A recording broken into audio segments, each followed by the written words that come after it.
Pernahkah kamu duduk, berniat fokus, tapi beberapa detik kemudian tanganmu sudah meraih ponsel, satu notifikasi, lalu satu lagi. Setiap kali kamu membuka ponsel sebentar saja, setiap scroll yang katanya tanpa tujuan, setiap video pendek yang berakhir dengan "kok sudah 1 jam?"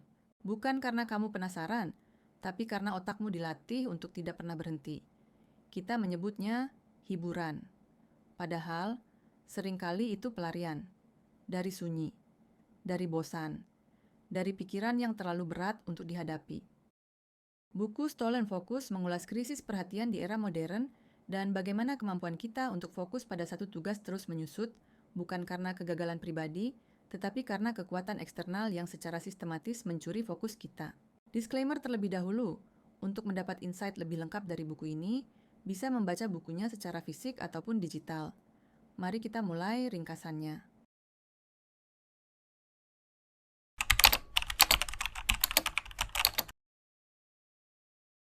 Kita sering diberitahu bahwa masalah fokus adalah masalah pribadi, kurang disiplin, kurang niat, kurang kuat menahan godaan.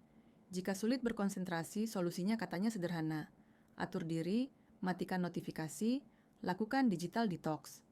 Seolah-olah kita hidup di dunia yang netral, dan kegagalan fokus hanyalah kesalahan individu. Padahal kenyataannya jauh lebih dalam. Dunia digital tempat kita hidup hari ini tidak netral. Ia dirancang, dan desain itu memiliki tujuan yang sangat jelas, menangkap dan menahan perhatian manusia selama mungkin. Setiap scroll yang terasa tanpa sadar bukan kebetulan. Setiap notifikasi yang muncul di saat paling tidak tepat bukan kecelakaan. Setiap aplikasi yang sulit ditutup, setiap video yang otomatis berlanjut ke video berikutnya, semuanya lahir dari perhitungan. Perhatian manusia telah menjadi sumber daya paling berharga di abad ini. Di balik layar, teknologi modern dibangun di atas ekonomi perhatian. Dalam sistem ini, keberhasilan tidak diukur dari seberapa baik hidup kita, melainkan dari seberapa lama mata kita menatap layar. Semakin lama kita bertahan, semakin besar keuntungan.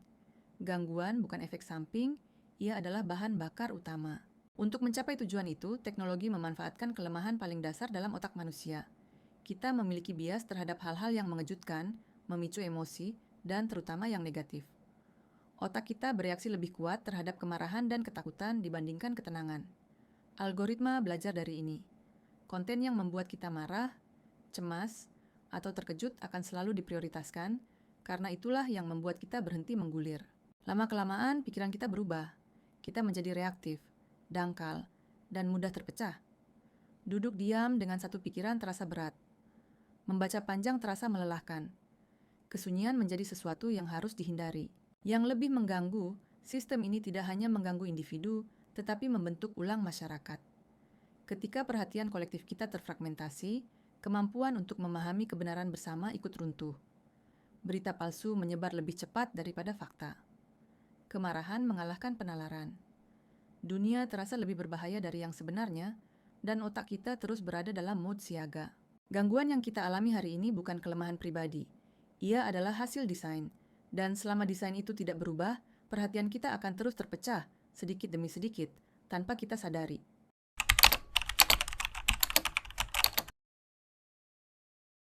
Coba kamu bayangkan kamu hidup tanpa ponsel selama 1 hari saja. Tanpa ponsel, dunia terasa hening secara tidak wajar. Kehilangan ponsel tidak terasa seperti kehilangan benda, melainkan seperti kehilangan organ tubuh. Tangan otomatis meraba kantong, berulang kali, dan selalu menemukan kehampaan. Upaya untuk kembali ke kebiasaan lama pun terasa gagal. Membaca buku yang dulu bisa dilakukan berjam-jam, kini menjadi pengalaman gelisah. Halaman-halaman dilalui cepat, tanpa tenggelam. Bacaan diperlakukan seperti unggahan singkat, dipindai, disaring, lalu ditinggalkan. Dari situ muncul kesadaran yang menyakitkan. Yang paling dirindukan dari internet bukanlah informasi atau relasi, melainkan validasi. Angka-angka kecil, komen, notifikasi, tanda diperhatikan, menjadi penegas bahwa diri ini ada dan berarti. Tanpa itu muncul kekosongan yang sulit dijelaskan. Di titik ini, menjadi jelas bahwa menjauh dari gangguan saja tidak cukup. Kekosongan harus digantikan dengan sesuatu yang lebih dalam. Disinilah konsep flow menjadi penting. Flow bukanlah relaksasi pasif, melainkan keterlibatan penuh dalam aktivitas yang bermakna dan menantang. Ia hanya muncul ketika kita fokus pada satu hal, dengan tujuan jelas, tanpa gangguan. Teknologi modern menawarkan rangsangan instan, tetapi jarang memberi ruang untuk flow. Kita sibuk, tetapi jarang benar-benar tenggelam. Hidup terasa padat, namun dangkal.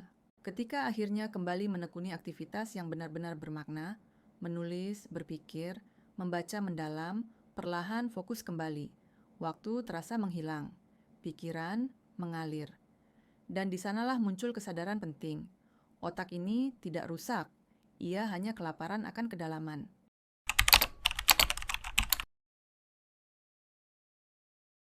Setiap hari, pikiran kita dihantam oleh lebih banyak informasi daripada yang pernah dialami manusia sepanjang sejarah.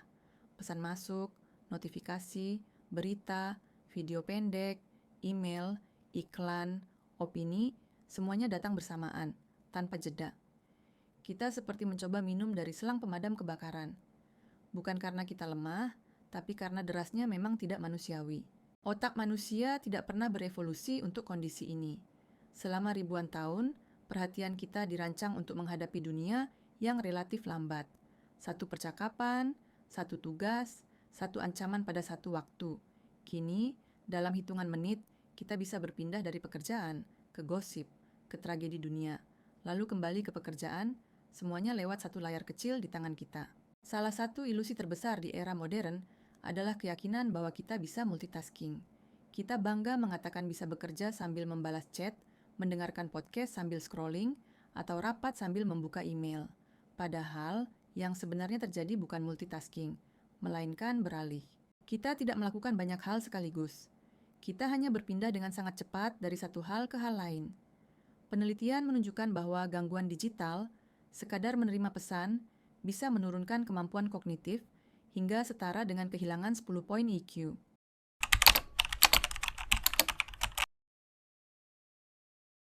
Salah satu penyebab terbesar hilangnya fokus di dunia modern bukanlah kurangnya motivasi atau kemampuan, melainkan kurang tidur. Kita hidup di zaman yang memuja kesibukan, terjaga lebih lama, dan produktivitas tanpa henti, sambil mengabaikan kebutuhan biologis paling dasar manusia, tidur. Akibatnya, banyak orang menjalani hari dalam kondisi lelah kronis tanpa menyadarinya. Sains menunjukkan bahwa fungsi pertama yang runtuh saat tubuh kekurangan tidur adalah kemampuan untuk fokus.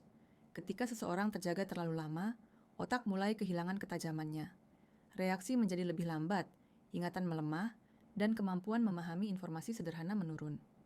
Setelah sekitar 18-19 jam terjaga, performa kognitif seseorang setara dengan orang yang berada di bawah pengaruh alkohol. Ironisnya, kondisi ini sering tidak terasa seperti mengantuk. Kurang tidur menciptakan ilusi kesadaran. Otak dapat mengalami fenomena tidur lokal, di mana sebagian jaringan otak tertidur sementara mata tetap terbuka. Seseorang terlihat terjaga, duduk menatap layar, bahkan bekerja, namun sebenarnya tidak sepenuhnya hadir.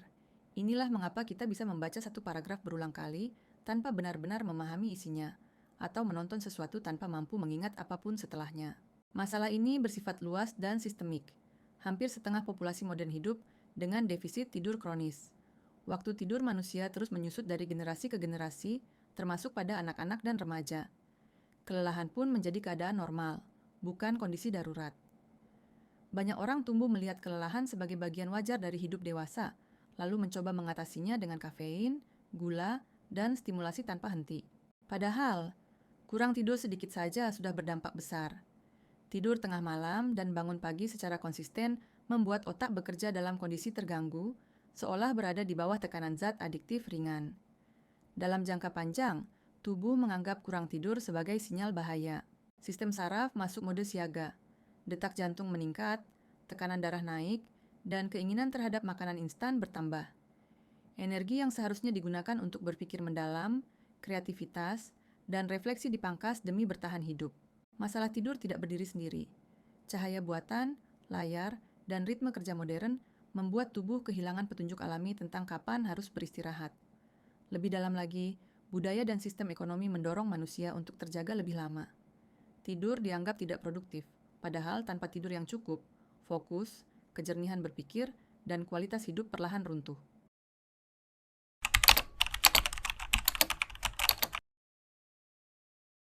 Banyak orang mengira hilangnya fokus di era modern, terutama disebabkan oleh ponsel dan internet. Namun penelitian menunjukkan bahwa penjelasan itu terlalu sederhana. Akar masalahnya jauh lebih dalam. Faktor terbesar yang merusak perhatian manusia bukanlah teknologi, melainkan stres yang berkepanjangan. Ketika sistem mental manusia berada dalam tekanan terus-menerus, kemampuan untuk fokus runtuh dari dalam. Dalam survei besar di Amerika dan Inggris, alasan utama orang merasa sulit berkonsentrasi bukanlah gangguan digital, melainkan stres. Hampir separuh responden menyebut tekanan hidup sebagai penyebab utama. Gangguan tidur dan perubahan hidup menyusul setelahnya, sementara teknologi justru berada di urutan belakang. Temuan ini menggeser cara kita memahami fokus. Perhatian bukan hanya soal distraksi, tetapi soal rasa aman. Otak manusia dirancang untuk bertahan hidup. Ketika seseorang hidup dalam kondisi terancam, baik secara fisik, emosional, maupun psikologis, perhatian tidak menghilang, melainkan berubah bentuk. Fokus mendalam digantikan oleh kewaspadaan ekstrim, atau hypervigilance. Dalam kondisi ini, otak terus memindai lingkungan untuk mendeteksi bahaya. Ia tidak rusak, ia sedang bekerja sesuai prioritas bertahan hidup. Fenomena ini terlihat jelas pada anak-anak yang tumbuh dalam lingkungan penuh ketidakpastian dan trauma. Banyak dari mereka menunjukkan gejala gelisah, sulit duduk diam, dan kesulitan berkonsentrasi. Selama bertahun-tahun, kondisi ini sering disalahartikan sebagai gangguan perhatian murni dan diatasi dengan obat stimulan. Padahal, pada banyak kasus, yang terjadi bukanlah kekurangan fokus, melainkan kelebihan kewaspadaan. Otak mereka terlalu sibuk menjaga diri agar tetap aman. Ilmu saraf mendukung hal ini. Paparan stres kronis membanjiri tubuh dengan hormon stres yang, dalam jangka panjang, mengganggu fungsi otak bagian depan, bagian yang bertanggung jawab atas konsentrasi, perencanaan, dan pengendalian diri. Fokus mendalam menjadi hampir mustahil karena otak terus berada dalam mode siaga. Hal yang sama berlaku pada orang dewasa. Stres jangka pendek memang bisa meningkatkan kewaspadaan, tetapi jika berlangsung lama, ia menggerogoti konsentrasi, merusak tidur, dan melelahkan pikiran. Salah satu sumber stres terbesar di dunia modern adalah ketidakamanan finansial. Ketika seseorang terus-menerus memikirkan cara bertahan hidup, kapasitas berpikir jernihnya menyusut drastis. Eksperimen sosial menunjukkan bahwa ketika kebutuhan dasar terpenuhi dan rasa aman meningkat, kejernihan berpikir dan fokus ikut membaik. Pikiran yang tidak terus diburu kecemasan memiliki ruang untuk bernapas. Pada akhirnya, teknologi memang dirancang untuk menarik perhatian, tetapi ia berhasil karena manusia sudah berada dalam kondisi lelah, tertekan, dan tidak aman. Masalah fokus bukan kegagalan individu, melainkan sinyal dari dunia yang terlalu menekan.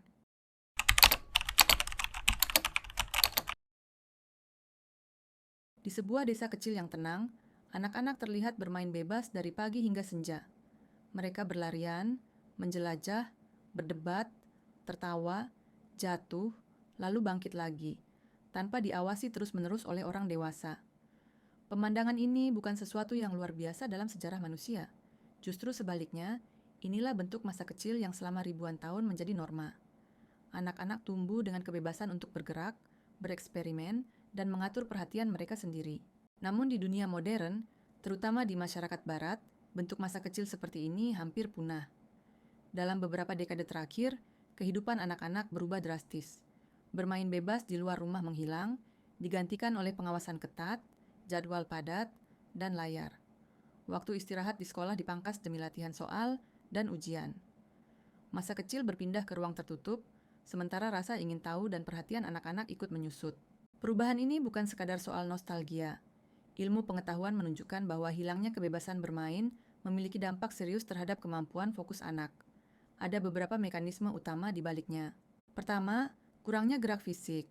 Ketika anak-anak bergerak bebas, berlari, memanjat, dan bermain, otak mereka berkembang lebih sehat. Aktivitas fisik memperkuat koneksi saraf yang berperan dalam pengendalian diri dan konsentrasi. Membatasi gerak berarti menghambat perkembangan fokus. Kedua, hilangnya bermain bebas. Bermain tanpa campur tangan orang dewasa adalah latihan alami perhatian. Anak belajar menciptakan aturan, bernegosiasi, membaca emosi, dan mengelola konflik. Semua keterampilan ini menuntut fokus. Ketika bermain dihilangkan, anak kehilangan ruang belajar yang paling mendasar. Ketiga, meningkatnya kecemasan. Anak yang tidak pernah diberi kesempatan mengambil risiko kecil tumbuh dengan rasa takut berlebihan. Mereka terbiasa dilindungi dari kegagalan, sehingga tidak siap menghadapi ketidakpastian. Kecemasan kronis membuat pikiran terus waspada dan sulit berkonsentrasi. Keempat, pudarnya motivasi intrinsik. Fokus tumbuh ketika seseorang mengerjakan sesuatu yang bermakna baginya. Namun, ketika hampir semua aktivitas anak ditentukan oleh orang dewasa, apa yang harus dipelajari, kapan, dan bagaimana, anak tidak pernah menemukan minat sejatinya. Tanpa makna, perhatian tidak bertahan. Kelima, hilangnya rasa mampu. Anak perlu merasa berhasil dalam sesuatu yang mereka pilih sendiri. Sistem pendidikan yang seragam dan berorientasi ujian membuat banyak anak merasa terus gagal. Perasaan tidak mampu ini perlahan menghancurkan fokus dan kepercayaan diri. Beberapa sekolah dan komunitas mulai mencoba pendekatan berbeda, memberi anak kebebasan kecil untuk melakukan sesuatu secara mandiri. Awalnya, banyak anak bingung. Mereka tidak tahu harus bermain apa atau bagaimana memulai. Ini menunjukkan betapa asingnya kebebasan bagi mereka. Namun, seiring waktu, perubahan terjadi. Anak-anak mulai membangun, mencoba, gagal, lalu mencoba lagi.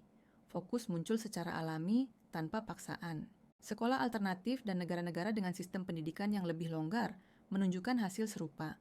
Lebih banyak bermain, lebih sedikit tekanan, dan lebih sedikit tes justru melahirkan anak-anak yang lebih fokus, mandiri, dan sejahtera.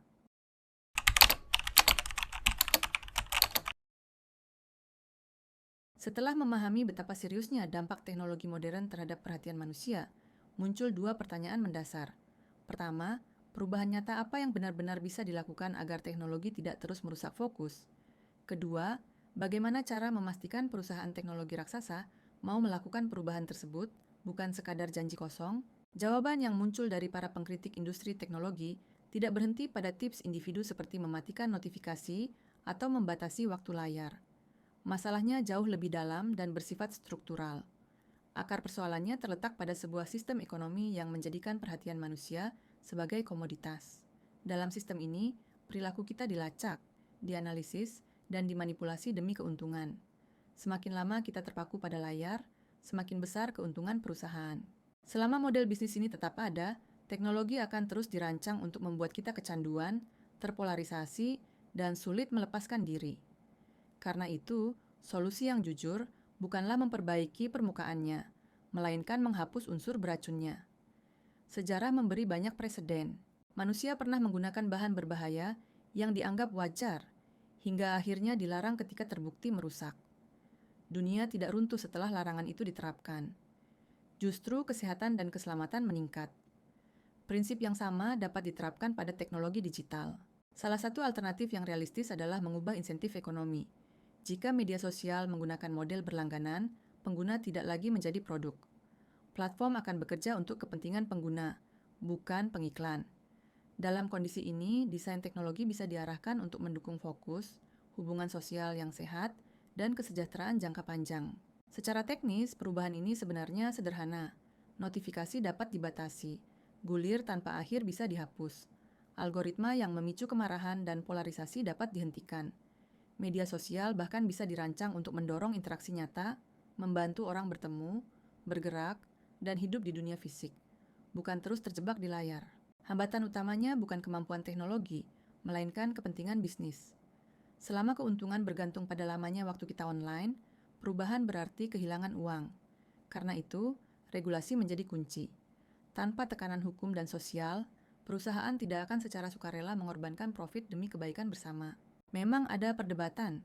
Sebagian pihak menganggap kekhawatiran ini berlebihan, seperti kepanikan moral terhadap teknologi di masa lalu.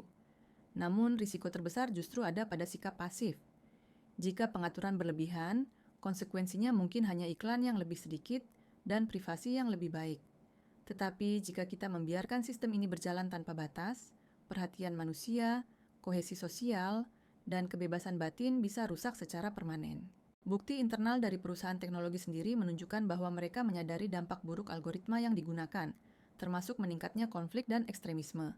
Solusi sudah diketahui, tetapi sering ditolak karena bertentangan dengan target pertumbuhan. Kita kini berada dalam perlombaan antara teknologi yang semakin canggih, mengeksploitasi perhatian dan kesadaran publik yang mulai bangkit menuntut teknologi yang manusiawi. Pertanyaannya bukan lagi teknis, melainkan moral. Apakah kita akan merebut kembali perhatian kita atau membiarkannya perlahan dirampas tanpa perlawanan?